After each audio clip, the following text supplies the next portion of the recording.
Madam Chair, I call up Cruz 1, the no environmental assessments in AI, to the Cantwell substitute. When President Biden announced his massive 110-plus AI executive order last year, he called on the federal government to mobilize on regulating AI. And arguably at the center of Biden's plan was the National Institute of Technology's, NIST, being charged with guiding all other federal agencies and private industry in developing standards by which to regulate AI. When NIST released their latest AI risk management framework for generative AI this year, the harms and quote-unquote risks listed were extraordinary.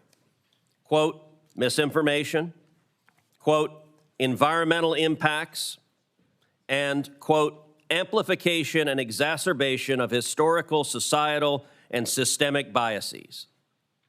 This bill takes the authorities and directions that Biden gave to NIST and codifies a radical AI safety institute run by White House political officials and members of big tech, and gives it the authority to make this, quote, risk management framework the standard for regulating AI.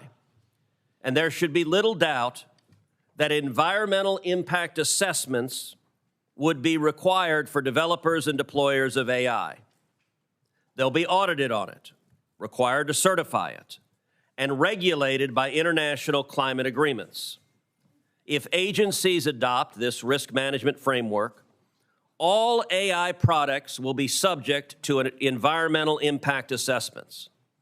It's not hard to imagine any use of AI being subjected to NEPA.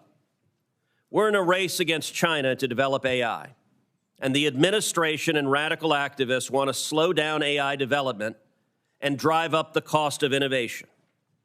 If we want to lose the race with China, setting up environmental impact assessments for every single innovation is a really certain way to surrender to China and give up U.S. leadership. We cannot allow that to happen, and so this amendment is straightforward.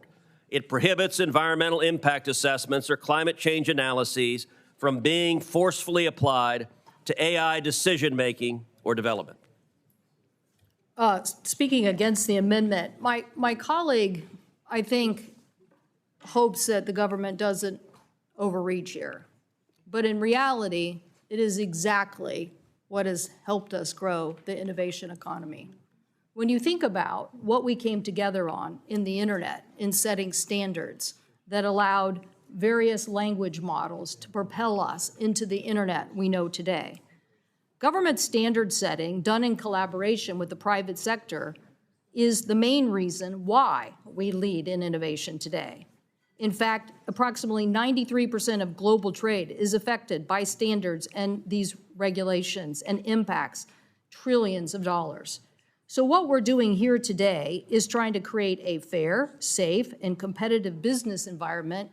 And as I introduced in a letter, it's pretty hard to get public knowledge and Palantir on the same letter, but yet they do agree, as does other research institutions. So I'd ask my colleagues to turn down this amendment.